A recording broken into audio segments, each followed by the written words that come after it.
Como saber se meu celular tem NFC? Como saber se meu celular tem NFC de forma simples e fácil em 2026. Não sabe como saber se meu celular tem NFC no Xiaomi? Nem o que fazer, já tentou de tudo, mas não conseguiu? Esse vídeo explica um jeito de como saber se o meu celular tem NFC passo a passo em um guia completo.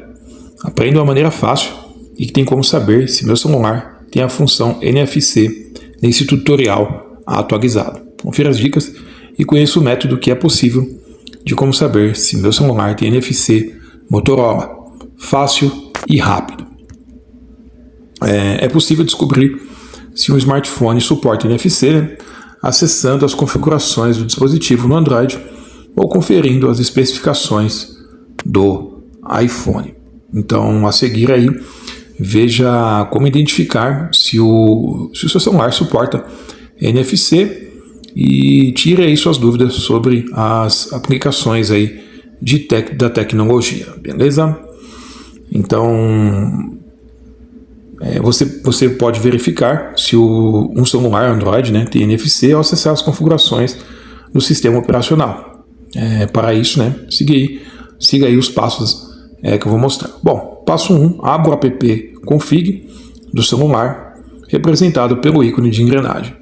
O passo 2, digite NFC aí na barra de buscas do menu de configurações.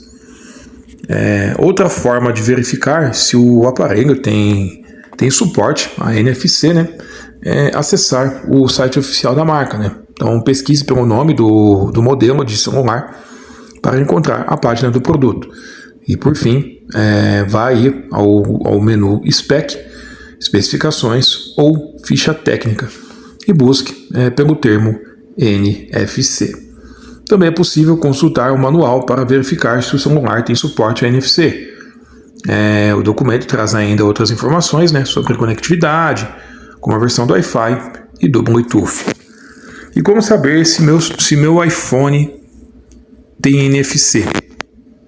Para verificar se o seu iPhone tem suporte a NFC, basta verificar as especificações do modelo do aparelho no site da Apple. O iPhone 6 e as versões posteriores têm suporte NFC e aceitam pagamentos via Apple Pay, embora nem todos esses modelos funcionem como leitores de tags NFC. Beleza? Comente aqui abaixo se te ajudou, se você conseguiu, se deu certo para você, para a gente ficar sabendo. Caso não, a gente pode tentar ajudar de alguma outra forma, de alguma outra maneira. Não se esqueça de deixar o seu like, se inscreva aqui no canal e compartilhe essas dicas aí nas suas redes sociais. É isso, até no próximo vídeo. Valeu!